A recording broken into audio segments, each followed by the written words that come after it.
একজন দুষ্কৃতকারী একটি ডাক্তারের বাড়িতে ঢুকে পড়ে। সে সময় বাড়িতে শুধু মেয়েরাই উপস্থিত ছিল।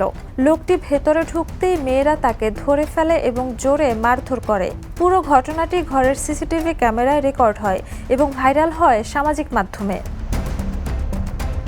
ভাইরাল ওই সিসিটিভি ফুটেজে দেখা যায় লোকটি বেশ স্বাভাবিকভাবেই ভেতরে ঢুকে পড়ে। তারপরেই পরিস্থিতি পাল্টে যায়।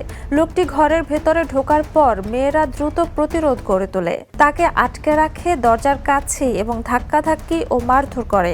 ঘটনার পুরোটা জুড়েই নারীদের সাহসী ও তাৎক্ষণিক প্রতিক্রিয়া স্পষ্ট হয়ে ওঠে।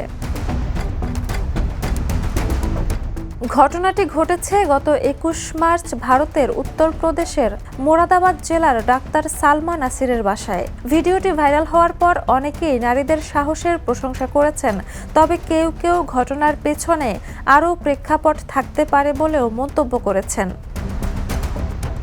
Jhuma Mridha, the news.